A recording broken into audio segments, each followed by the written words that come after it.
Quelqu'un de vous, lorsqu'il a un différend avec un autre, ose-t-il plaider devant les injustes et non devant les saints?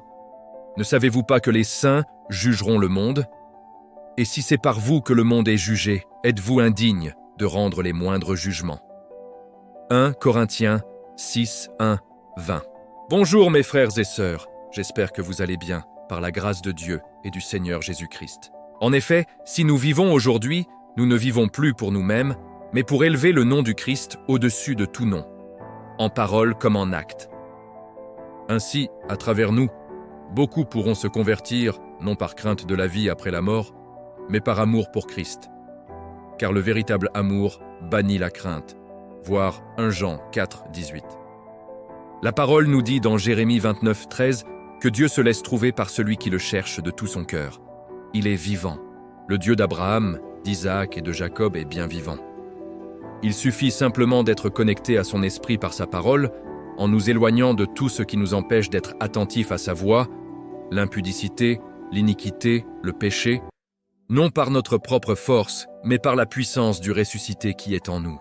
Dieu a mis dans mon cœur de sensibiliser les hommes de Dieu à partir du livre de 1 Corinthiens 6. Certains n'accomplissent pas pleinement sa volonté par peur du jugement, des critiques ou pour préserver leur image. Mais en agissant ainsi, nous fermons la porte au salut de nombreuses âmes. Jésus a reproché cette hypocrisie aux pharisiens. Voir Matthieu 23, 13, 22.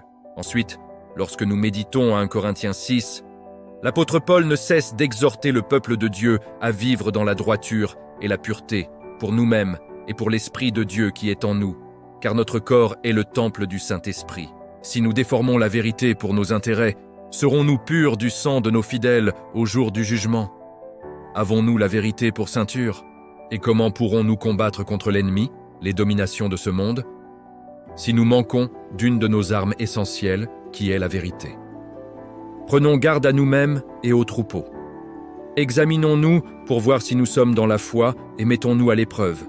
Voir 2 Corinthiens 13, 5. Servons avec rigueur dans l'amour, au-dessus de tout intérêt personnel. Que personne ne méprise ta jeunesse, mais sois un modèle pour les fidèles, en parole, en conduite, en charité, en foi, en pureté. Veille sur toi-même et sur ton enseignement, car en agissant ainsi, tu te sauveras toi-même et tu sauveras ceux qui t'écoutent. Que toute la gloire revienne à Dieu.